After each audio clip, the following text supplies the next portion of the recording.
su atención. Ahora pasamos al diálogo. Seguramente hay muchos puntos que son dignos de comentario, crítica, objeciones, opinión personal. Entonces, está abierto el diálogo, la segunda parte. Bienvenidos. Do you want to, Yeah, please?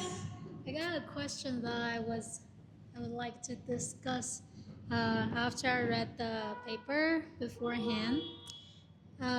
Like, which is about intellectual property. Like, how does intellectual property fit in the theoretical framework here? Because I was thinking, when the person creates an intellectual property, like say a poem or a paper, and if he publishes it, then other people who read it can use it. They without the creator's permission, they can think about his writing, right? They can think about it, they can use it. So it seems to me that these rights, the bundle of rights that are described here, they apply to intellectual property differently from actual things. Like if I own this table and I decide nobody else can use it, I can just take it away, right? And nobody else can use it. But if I publish my writing and people who have read it, they can still think about it, continue to think about it, and build upon it, even if I say, I want to take it back, right? Um, and also, other than the using part, also the ownership seems a little bit different to me too. So I say I own this writing, um, but as long as this intellectual property is known by others, other people who have minds, they it's part of their mind after they have read it, right? It doesn't matter whether they like it or not, they want to use it or not. Once you've read it, it's part of your mind.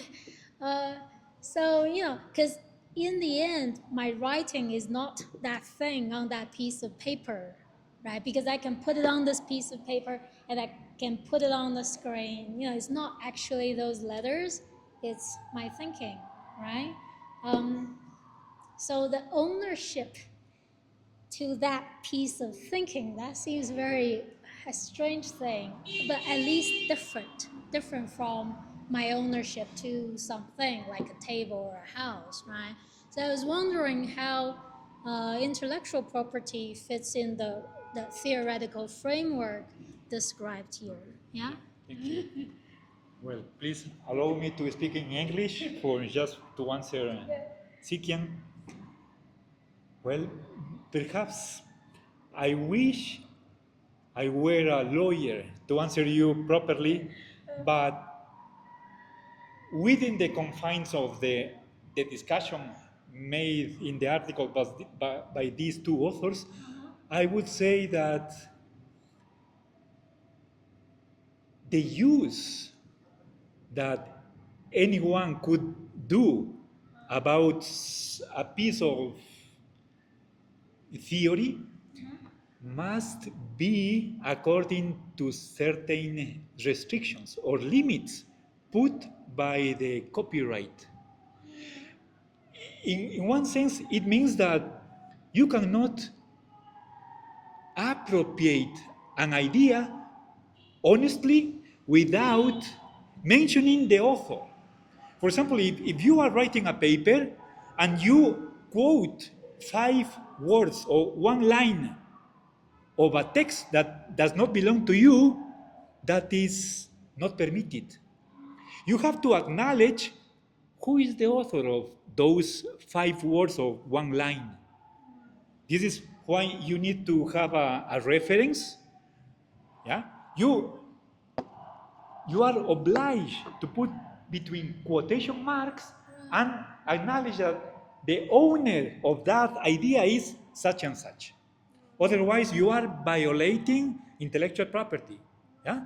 But even if you express the same idea with other words, the idea was not originally yours. So you need to give credit to the author. Otherwise, I think it's an illegitimate appropriation. See? But this is just about thoughts or ideas, but also it could be with intellectual property on some, say, for example, pills or pieces of medicine. Yeah? If you have a pill to cure a sickness, a pharmaceutical enterprise could discover what are the principles behind the pill and reproduce it and gain some dollars by something that was not your discovery. So this is why perhaps you have to pay to the owner of that trademark to make use of that invention. And that's, I think, again, we return to what is private property. Of course, in the world, not everything is according to what is legal or according to what is due, but say, for example, we could, through the internet, get some books for free. But that's illegal. The editorial house which publishes the book in paper loses money because the book is available for free on the internet. But the printing house could sue the other side for offering for free the book that costs some money. So that could be a legal a problem there. But I think if you are the author of an idea or a theory, you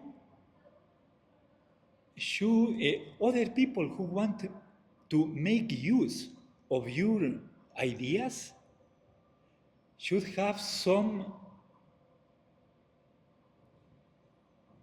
duties to respect what are your wishes. For example, you could say, if you quote part of my production, please acknowledge that I am the author. That would be the minimum. And don't use it for a purpose that was the opposite of what I intended. You cannot just quote a small passage and perhaps give the impression that you were in favor of a position when the opposite was the case. So I think there must be certain limits to what you can do using the property of another. For me, at the end, I am a friend of communism. I think the production of your labor should be available to everybody. If not today, at least in the future. But I understand. I think In the current legal framework, thank you. In the current legal framework, what you just described applies to intellectual property as same as it does to actual property, but even material property. But still, there's a difference here. Like you publish a poem and I read the poem, right? I don't want to use your poem in anything I want to publish. Suppose I'm just a normal person. I read this poem and I decide to send it to my husband to, I want to use this poem, so send it to my husband as a gift, let's say, right? So I am using your intellectual property. But when I use it this way, you don't know about it. the law doesn't care about it, right? Because I'm not using it to make money for myself. I'm just sending it as a free gift to my husband. So in this case, you can't do this to a material property, right? You have a house. I can't just gift your house to my husband as a gift, but I can't do so with your poem. And the law, the law can't stop it, and it makes no sense for the law to stop such behavior, right? And that's the part that makes me wonder, that makes me think there is something different about intellectual property from material property, right? Sí, several times I insisted that this discussion is about material goods. I see. I doubt that it could be applied to intellectual property. But if we restrict our discussion to material goods, perhaps that's one limitation of this treatment. And I don't know, as long as I know, there is no article on intellectual property.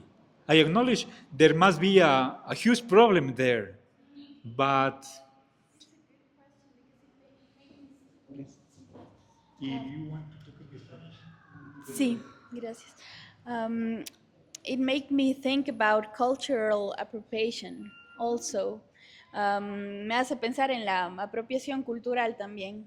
Un poco, yo sé que no aplica a esto, pero por ejemplo, los bailes folclóricos que hay acá, es hasta cierto nivel una apropiación cultural, o cómo me visto, las trenzas son de personas afro, hasta qué nivel me puedo apropiar de lo intelectual, de lo cultural, de lo intangible, de lo intangible, sí, eso también.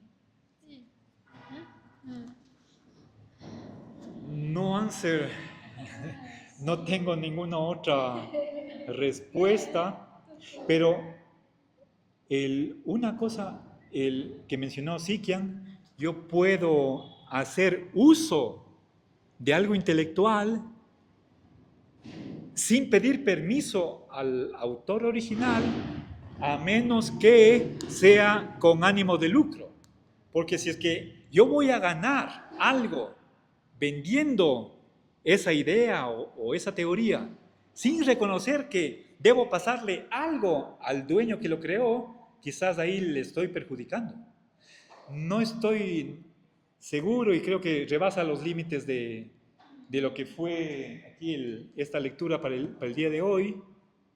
Entonces, debe haber una diferencia, pero quizás algo que pueda ser compartido por todos es que no puede haber un uso ilimitado absoluto de los bienes, tiene que ser con ciertos límites. Y eso es algo en que sí insiste, si quisiera poner acá, el dominio no es absoluto, y si quisiera que quede esa idea aquí escrita, no hay dominio absoluto. Eso incluso está en nuestra legislación. Por ejemplo, una casa aquí en Cuenca puede ser patrimonial, puede tener un valor histórico. El dueño no puede derrumbarla para construir ahí un hotel. ¿Sí? El dueño no puede hacer lo que sea con su propiedad. Entonces, eso es por beneficio social. Entonces, frente a los derechos colectivos, el derecho privado está en segundo plano. Está en segundo plano. Pero por supuesto, eso es algo que está abierto a discusión. Estoy diciendo lo que sucede en el derecho, pero nuestra pregunta es, ¿debemos aceptar eso o no? ¿Sí? O sea, ¿podemos nosotros sobornar al alcalde o a los concejales para que me den autorización? Si legalmente no puedo, yo con mis palancas consigo y tumbo la casa y armo ahí un hotel. En la calle, en la Avenida Solano, tenemos un caso de esto, pero volvemos al ejemplo de la fábrica de acero. Puede cerrar la dueña y con eso el dejarle sin trabajo a ciertas personas. La propiedad privada me da capacidad, potestad para hacer lo que quiera con mi propiedad, ¿sí o no? Entonces, Yo tengo unas... por favor. Yo tengo dudas, ¿sí? No tengo, Bienvenidas, no tengo una respuesta. Y el planteo es acerca de la naturaleza humana.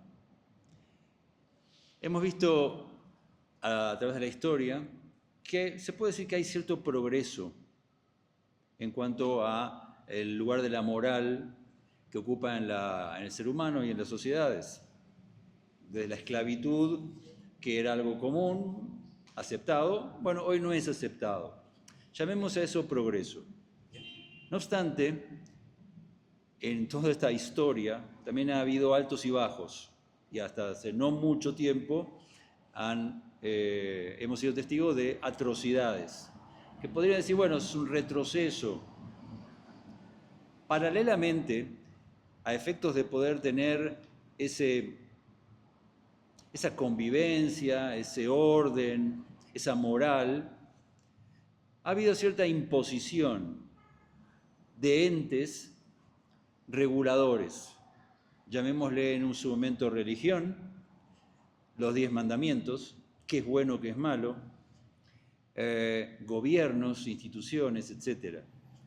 Vale decir que el ser humano ha sido muy pobre en cuanto a su autodisciplina para poder llegar a tener una convivencia y respetar y entender lo que es el derecho del otro, etc. Hizo falta justamente ese ente externo para que nos ponga en regla. Hobbes, ¿sí? Es tal vez el arquetipo, ¿no? El ejemplo claro, ¿no? De, el Leviatán y la necesidad de tener ese orden. Esto es complicado porque tener esa autoridad y yo ceder parte de mi libertad para que sea rector también no es ninguna garantía. Y es ahí donde yo pongo mi pregunta acerca de cuán real es un modelo, cuál sería ese modelo, sabiendo de que tal vez no hay uno ideal, no hay uno perfecto. La democracia se ha colocado como, es el mejor de los sistemas dentro de el entendimiento de que no hay uno perfecto. La democracia también adolece de, no está exenta de situaciones que pueden ser legales pero inmorales. ¿Dónde está que la mayoría tiene razón? ¿Dónde está escrito? Pero así se mueve la democracia. Y vemos, por ejemplo, en otros sistemas que no son democráticos, que han tenido o tienen buenos resultados. Y no estoy acá haciendo una apología a ninguna de las dos. Simplemente estoy manifestando la complejidad de la naturaleza humana. Llego a eso, ¿sí? En donde de manera natural las cosas no siempre se dan y tienen que ser impuestas por una fuerza, con el riesgo que eso conlleva. Hasta aquí mi comentario, mi reflexión y mis dudas. Perfecto, gracias. Bueno, gracias por esa serie de opiniones. En realidad rebasan lo que es el limitado objeto que fue la charla. Y bienvenida, eso me da oportunidad como para hacer una reflexión más abarcadora, sistemática.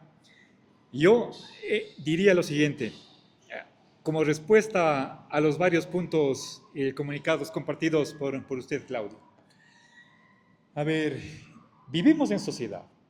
La política lo que trata de hacer es poner reglas para organizarnos, para organizar esa convivencia que idealmente sea en armonía, pacífica, que permita el goce efectivo de derechos tanto de libertad como de bienestar, que permite el progreso en todos los ámbitos, no solamente en la ciencia y la técnica, también en cuestión de derecho o de jurisprudencia. Entonces ese es el gran espacio en el que nos movemos. Para eso tenemos que tener ciertos valores, ideales, un plan, ¿sí? A nivel, por de pronto, digamos, de nuestra sociedad, hablemos del Ecuador como país, y esa es la sociedad. Ahora, ¿cómo lo hacemos? Yo personalmente creo que tiene que ser gracias a un Estado. Aquí los anarquistas van a saltar y tenemos que, el próximo mes creo que ya daremos un sábado a esa corriente. ¿Por qué necesitamos reglas? Reglas que valgan para todos, reglas jurídicas, que no son reglas éticas o morales, y detrás de las cuales está, de las reglas jurídicas está el poder del Estado. Si es que no se cumple, entonces hay un castigo. Puedo enjuiciarle y que decida el juez. Hay un código penal y el juez con su profesionalismo tendría que dar el veredicto correcto. Ahora, ¿por qué necesitamos que haya un Estado, que haya un derecho? Y no vivimos en anarquismo. Digamos, como un primer peldaño en la construcción de esta propuesta de cómo vivir en sociedad. Yo diría que cada persona, como mencioné el día miércoles hice una exposición en la Facultad de Ingeniería, Sun Tse, es un filósofo chino, Sun Tse, no sé si le suena. Él dice que el hombre por naturaleza es egoísta y la sociedad lo domestica. Es decir, venimos al mundo con unas tendencias que para nada son altruistas, no miran a la sociedad como lo primero, sino en mi propio interés, pero la educación, empezando por la familia, después la escuela, el colegio, el trabajo, nos hace internalizar que debo preocuparme también por el destino de los otros, que son mis conciudadanos, ¿sí? Deponiendo a veces mis propios intereses. Bien, ahora, y quiero decir, cada persona que llega al mundo tiene su propia visión del mundo, sus propios intereses, sus valores, su estilo de vida, y que chocan con los otros individuos, que son diferentes. Entonces puede haber colisiones, conflictos. ¿Y cómo resolvemos esos conflictos? No puede ser por la ley del más fuerte. Eso sería vivir en la jungla. Entonces tiene que haber un poder superior que nos diga qué es lo correcto, quién es el que tiene el visto bueno para llevar a cabo sus acciones. ¿Sí? Y eso lo decidirá un juez. Debemos tener una administración pública de justicia apegado a lo que es legítimo. Ahora, venimos a la cuestión entonces, bueno, no quiero extenderme más en esta cuestión del anarquismo. Supongamos que está justificado el Estado y el derecho. Ahora, ¿cuál derecho? Yo soy justnaturalista, creo que más allá del derecho positivo, es decir, el que es fruto de la autoridad, producto de quien tiene el poder público, tiene que haber reglas anteriores y superiores. ¿Por qué? ¿Por qué el positivismo no basta? Que los positivistas creen que cuando establecemos las normas de la sociedad, empezando por la Constitución, en una asamblea constituyente se parte desde cero. No hay límite en absoluto a lo que puedan establecer los legisladores.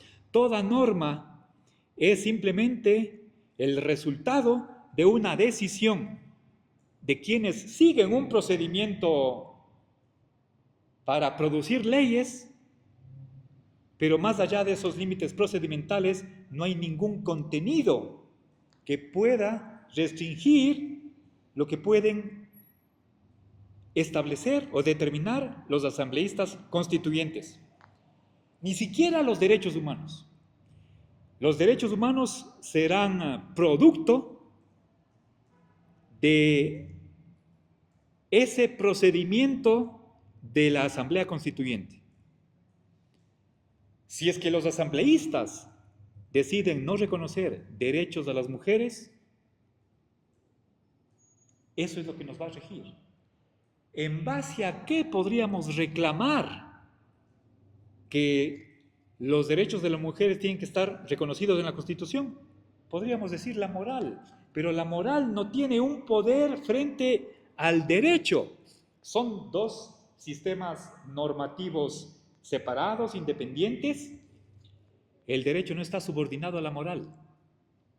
Es simplemente una cuestión de correlación de fuerzas en la Asamblea Constituyente.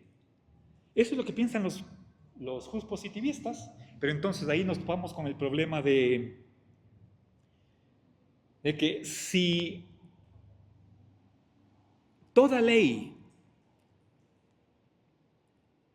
es legítima solo si ha cumplido con los requisitos formales de producción de leyes y esas reglas no tienen nada que ver con el contenido, entonces nos topamos el problema de cómo se pudo legítimamente juzgar a los oficiales del nacionalsocialismo que se les acusaba por ser responsable de muerte de 5 millones de judíos.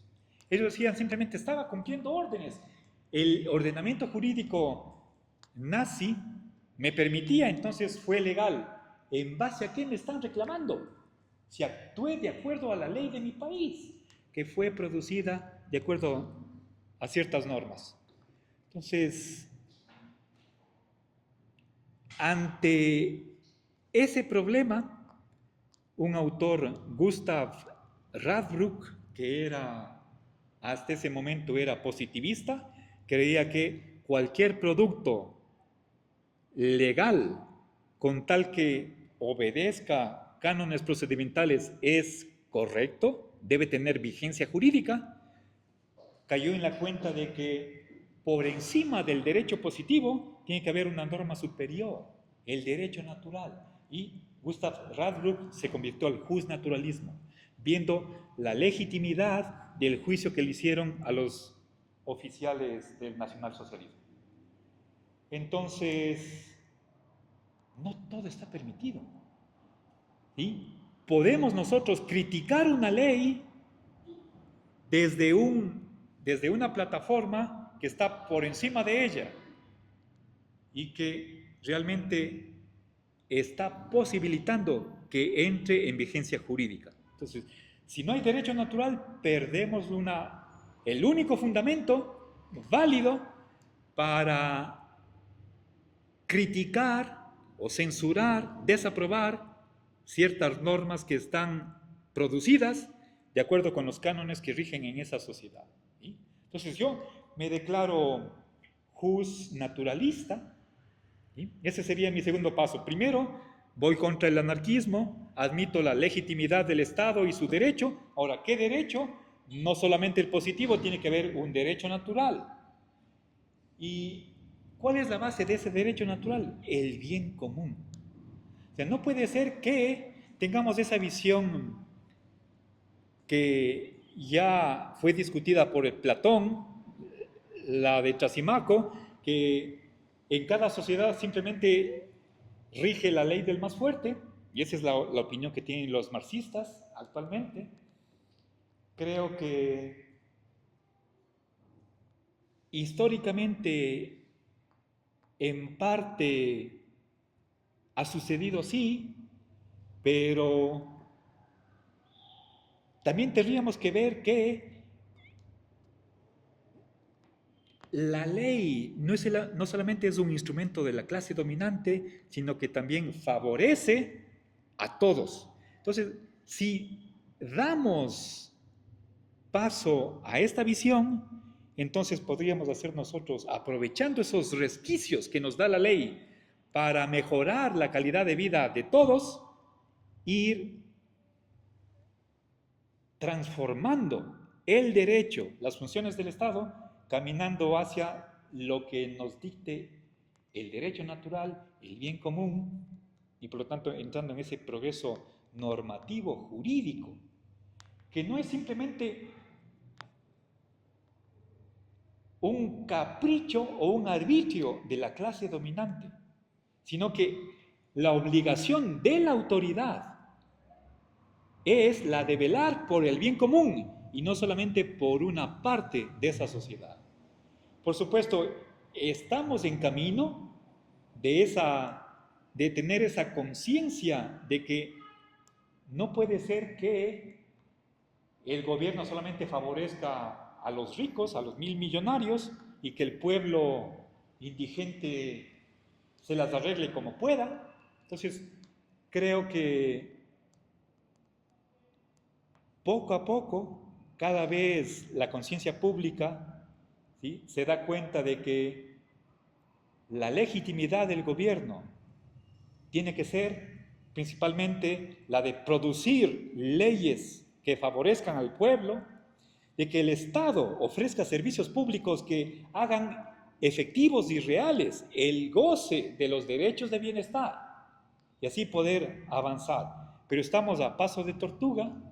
No soy amigo de una revolución, de destruir la sociedad actual y reconstruir desde cero, sino más bien estoy por la vía evolutiva, por medio de luchas, hacer que el gobierno introduzca mecanismos de beneficio popular, no para una parte, sino para todos, ¿sí?, y avanzar en esa dirección, ¿sí? Solamente una cosa. Esto que acabas de decir puede incluir renegar de un sistema democrático. Mi respuesta es sí. La democracia, estoy convencido, no justifica. O sea, no por el mero hecho de que nos dan la oportunidad de que cada cierto tiempo, puede ser 4 años, 8 años, los que sean, yo tengo la oportunidad de elegir quiénes van a tener a ocupar la jefatura suprema. Eso no me legitima. Nosotros muchas veces nos topamos con la cruda realidad de que elegimos a un gobierno que no cumple sus ofertas de campaña, hacen lo contrario de lo que decide el pueblo o la mayoría. Para mí la democracia es simplemente una oligarquía electiva. Hoy más que nunca somos testigos de que en el poder están 1.000 millonarios que favorecen a su clase, aplastando a las masas populares. ¿De qué nos sirve la democracia? Yo cometeré una herejía al decir que la democracia es uno de los dogmas de nuestro sistema occidental. Yo creo que la única manera de legitimar el poder político es cosas como las que mencioné y vuelvo a resumirlas: producción de leyes a favor de la población en su totalidad, el ofrecimiento de servicios públicos que garanticen el goce efectivo de los derechos de bienestar y de libertad, y por lo tanto que tanto la función ejecutiva, la legislativa y la judicial velen por el bien común. No solamente alcanzar, sino preservar y aumentar el bien común, que es bien de todos.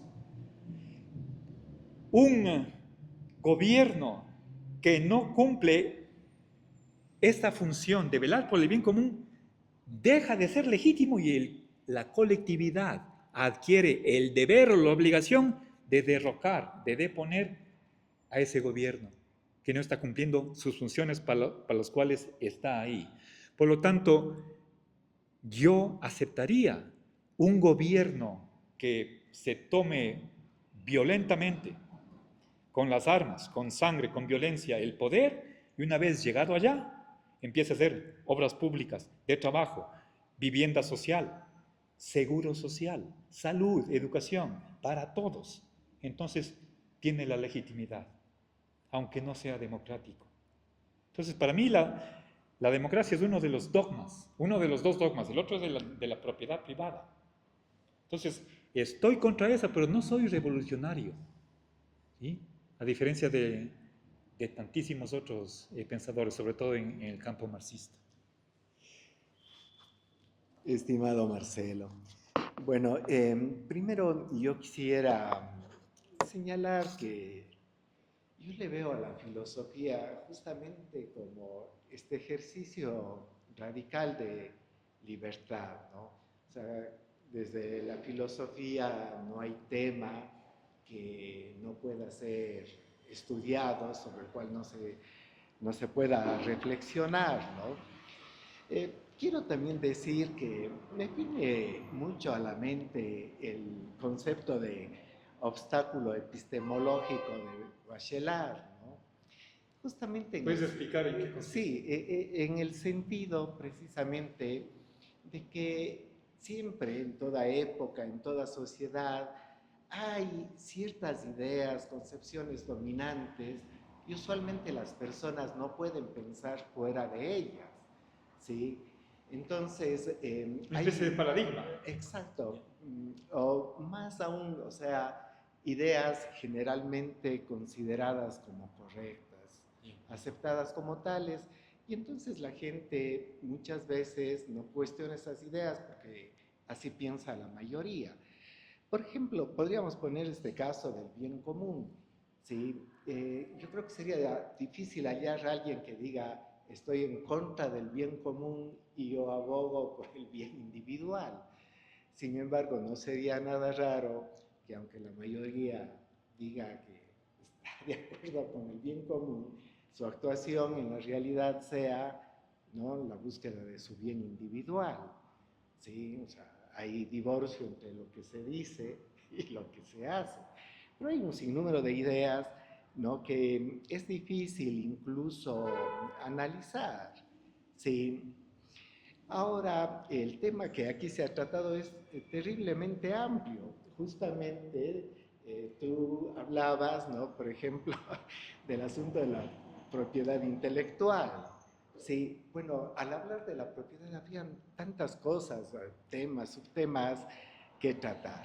Y justo Claudio también plantea algo que a mí también me inquieta, ¿no? O considero que es una forma de tratar el asunto de la propiedad, planteándonos, bueno, y al ser humano, ¿quién es el ser humano? ¿Qué le caracteriza al ser humano?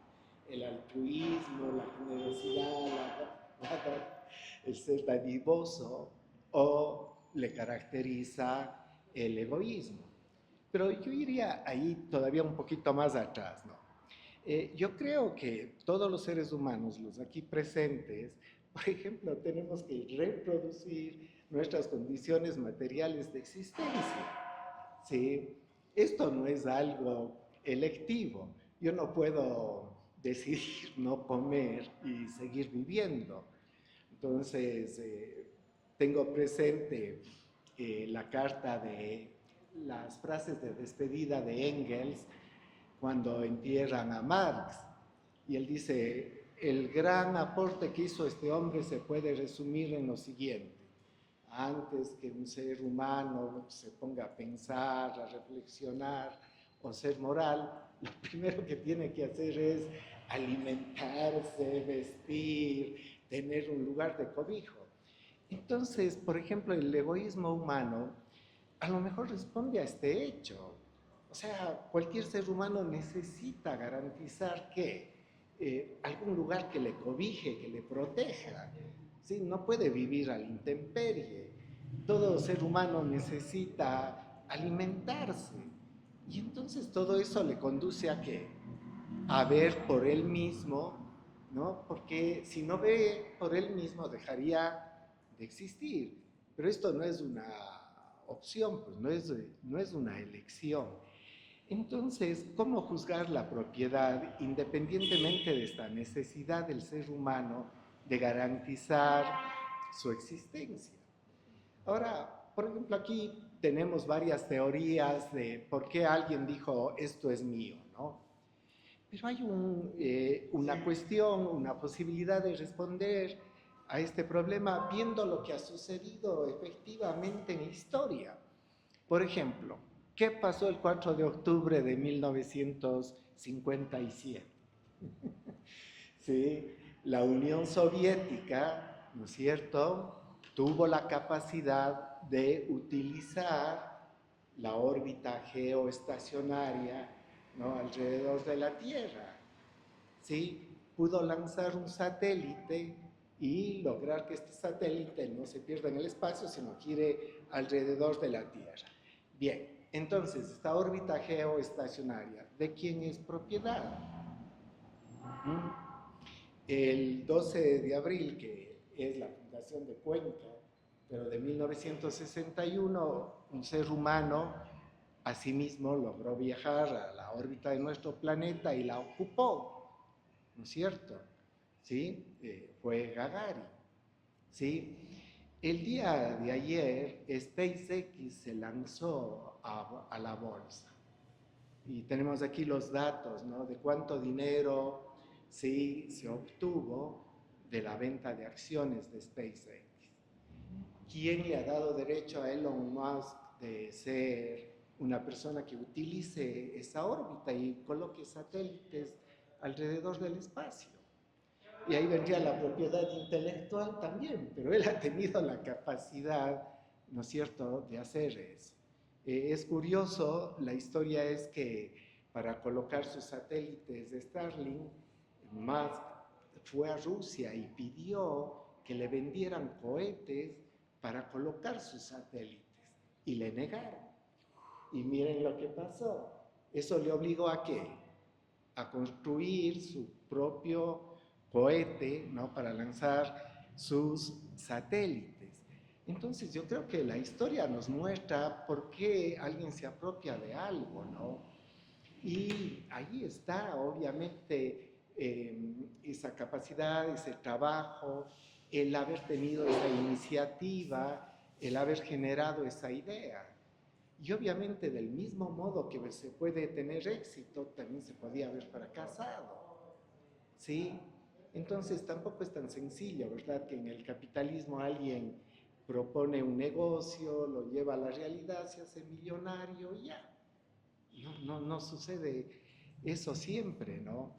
Entonces yo creo que tendríamos que considerar qué caracteriza al ser humano también para entender la propiedad. Y pensar, sobre todo ahora cuando pensamos en la propiedad, en cosas nuevas, ¿no? Por ejemplo, lo de la inteligencia artificial requiere de cantidades infinitas de datos.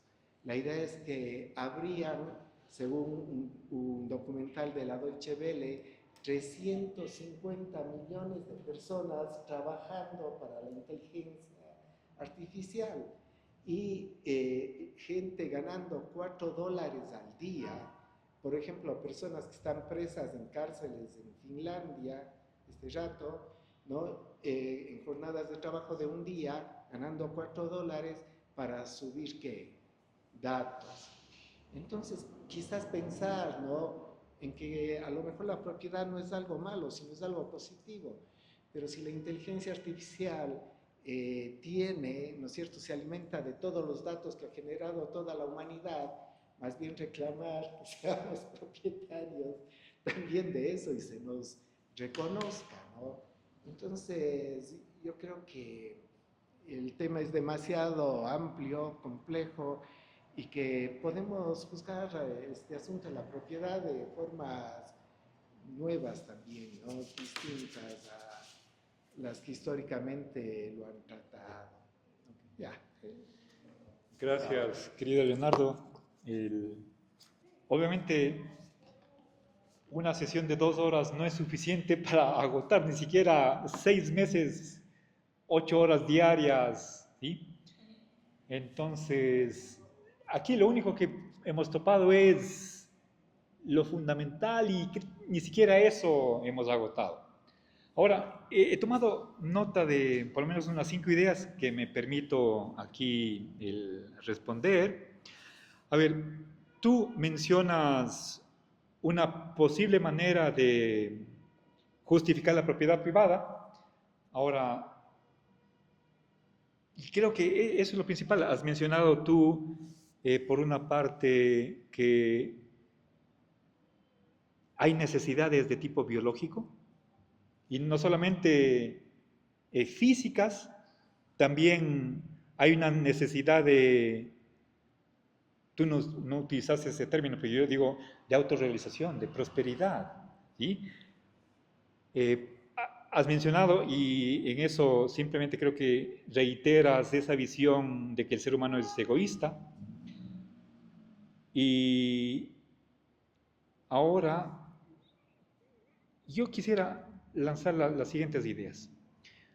Ahora, creo que todos, y me atrevería a universalizar sin excepción, quieren vivir bien. No me imagino alguien que se oponga a esto. Ahora, ¿quién es responsable de que todos tengan su bien individual? ¿Quién es responsable de mi propio bien? Otra cosa es del bien de mi hija. Bueno, mientras esté aquí yo como padre, en parte me siento responsable porque le vaya bien a ella, es parte de mi familia. Pero en cambio, otra persona desconocida, el bien de mi hija no le preocupa. Y creo que legítimamente. ¿Sí? Peor si es que hablamos de, y no es contra usted nada personal, con un extranjero.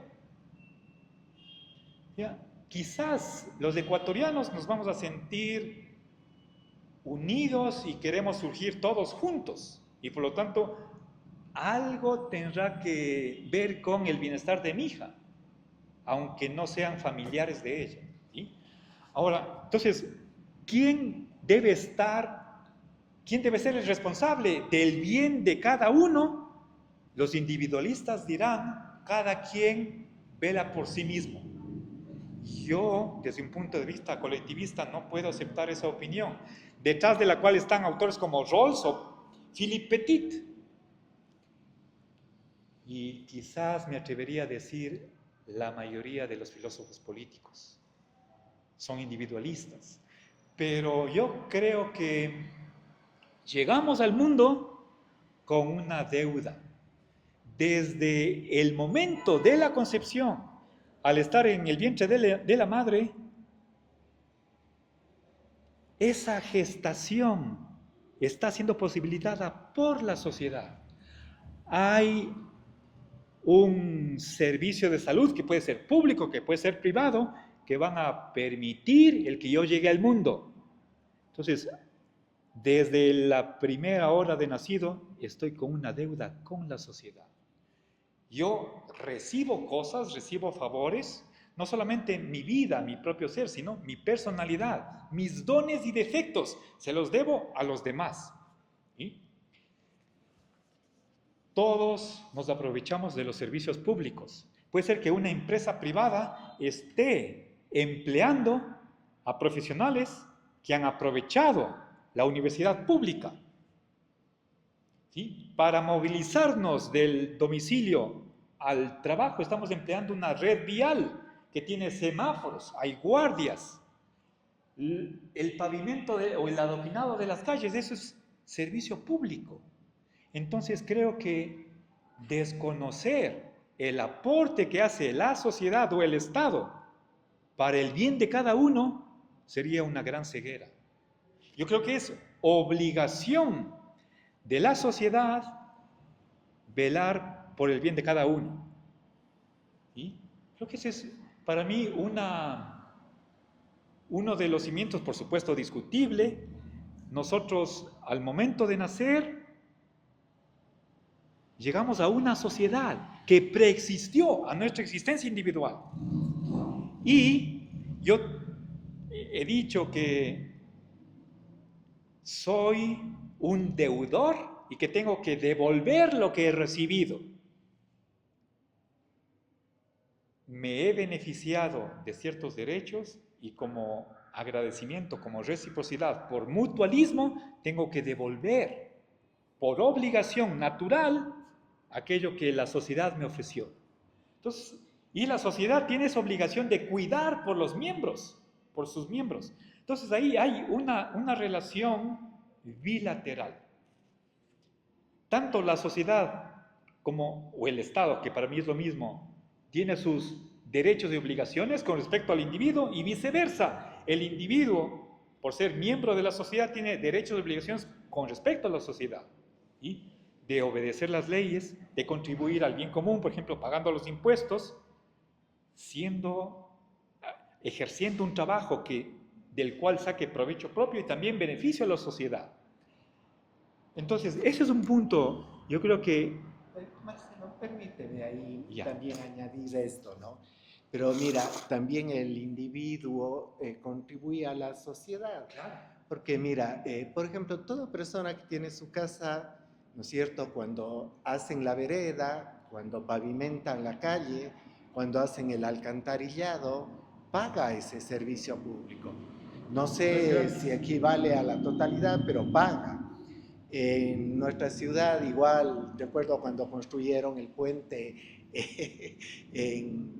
en el Otorongo, ¿no? Igual el precio de ese puente se dividió entre los ciudadanos.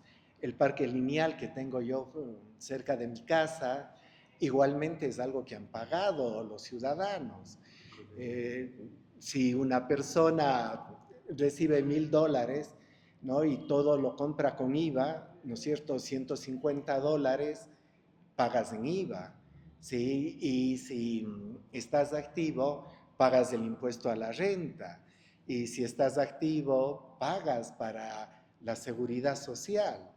Entonces, también hay esa contribución permanente del individuo a la sociedad. Y entonces ahí también esa medida, ¿no? Tal vez, o sea, hay dos extremos, pero hay una posibilidad, ¿no?, que tanto el individuo contribuye a la sociedad contribuye al individuo, ¿no? Sin ir a extremos de una sociedad que cuide completamente al individuo y no haya propiedad privada, o sea, lo que fue el socialismo, ¿no es cierto? Ya, o un capitalismo sin ninguna protección social. Tal vez hay un camino intermedio, ¿no? Y también aquí, para agregar una última cosa, es justo la definición de democracia que es de Churchill. Él señaló que es un pésimo modelo de gobierno, que es un modelo de gobierno muy malo, pero que el resto de modelos eran peores. Entonces, yo sí coincido con eso, ¿no? Porque nunca se dijo que la democracia es un buen sistema de gobierno. Es malo, es defectuoso, pero ¿y los otros? Bien, ahora ya tenemos que dedicar una sesión a la democracia en base a un artículo de la enciclopedia. Yo sí quisiera al respecto simplemente añadir que la democracia se puede convertir en una tiranía de la mayoría. Y puede ser una mayoría simple, de 33% estaba a favor de la propuesta y todos tenemos que acatar eso. No creo que sea la mejor solución. ¿Sí? Yo creo que hay otras maneras de legitimar el poder. Pero esa es una discusión, creo que merece una concentración aparte y que la dedicaremos. ¿Sí? Ahora, por otra parte, sí quisiera mencionar la cuestión de las necesidades. He dicho en mi primera intervención que si rehuimos de una visión individualista de que cada quien para sí, y más bien nos hacemos corresponsables del destino, del futuro de todos los conciudadanos, entonces esa visión colectivista creo que da como resultado una sociedad más cohesionada, solidaria y creo que además equitativa. No estoy a favor de un parasitismo, que el gobierno dé medios de subsistencia a un vago. Yo creo que no podemos descuidarnos de que todos tengan un mínimo decente, pero también ese recibir tiene que ser recíproco, usted también tiene que dar. Le tenemos que ofrecer un trabajo, no solamente uno, sino un abanico, escoja usted en cuál. ¿Sí? Yo creo que es dando y recibiendo, no en el sentido de mercantilista de tanto te doy, tanto me das, pero sí creo que la solidaridad, Lorenzo lo llama comunanza, ese conjunto de derechos y obligaciones recíprocos, es una manera de entender ese eslogan de la solidaridad de todos para uno y uno para todos. ¿Sí? Como miembros de la sociedad, tenemos que colaborar por el bien de todos, de la colectividad y el bien de cada uno. Yo tengo que aportar por obligación, y eso está reconocido felizmente en nuestra Constitución, no me sé de memoria el número del artículo. Tenemos obligación de contribuir al bien común y también el derecho de gozar de el acceso a los servicios públicos que me garanticen derechos como vivienda, como dices tú, sin propiedad. Yo puedo poseer mi vivienda, que es de la sociedad. La sociedad es, bueno, en nuestro país al momento actual no hay propiedad pública, ¿sí? Pero a futuro, o en el plano del deber ser, la sociedad debería ser dueña de todo y darnos a cada uno derecho de posesión privada. No es lo mismo posesión y propiedad. La propiedad puede ser ese conjunto que está ahí como dominio, mientras que la posesión es derecho de uso. Yo tengo derecho a usar mi apartamento, mis cosas de mi cuaderno, mi esfero, mi cepillo de dientes, mis zapatos, con exclusión de los demás. Pero eso no es propiedad, es simplemente posesión. La propietaria es la sociedad. Entonces, yo cubro mis necesidades gracias al aporte de todos y debo contribuir al bienestar de los demás, de la colectividad y de cada uno de sus miembros. Entonces, me parece que podemos pensar cómo organizarnos socialmente de otra manera que no sea aquella a la cual estamos acostumbrados en el mundo occidental.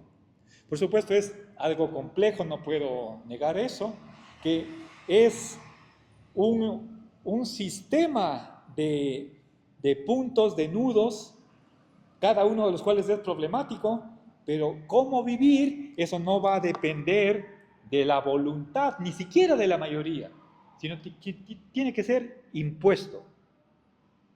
Por lo tanto, ahí tiene que haber un poder con el cual puedo yo estar en contra, pero no nos queda más. No creo que la solución sea, dejemos al arbitrio de lo que diga la gente, ni por más que sea consensuado. No creo en ese voluntarismo. Yo más bien estoy por el lado del poder público, que tiene, por supuesto, ningún anarquista va a admitir esa imposición, pero si es que es para el bien común, está legitimado. Un bien común entendido como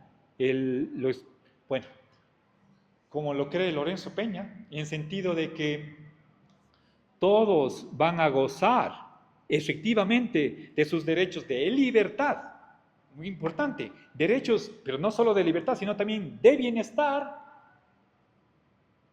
pero condicionado al cumplimiento de obligaciones. Es la correlatividad de derechos y deberes, no solamente recibir, sino también contribuir. por obligación jurídica, de derecho natural. ¿Sí? Entonces, si nosotros pensamos en esos componentes de derecho natural, bien común, creo que tenemos otra manera de visualizar la organización de la convivencia social que sea armónica, donde haya, en la medida de lo posible, abundancia, que eso sería un ideal,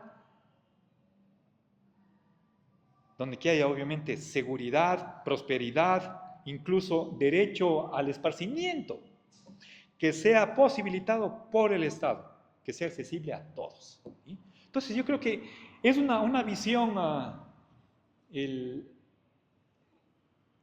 abarcadora, donde que esté el hombre en el centro, y no el interés de las corporaciones, peor de las transnacionales, ni tampoco el interés de las ganancias privadas, sino el ser humano.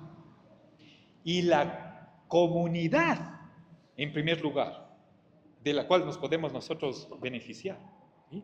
Yo creo que son muchísimos componentes que están detrás de esta visión panorámica global de lo que es la filosofía política y que espero iremos desgranando a lo largo de los años venideros.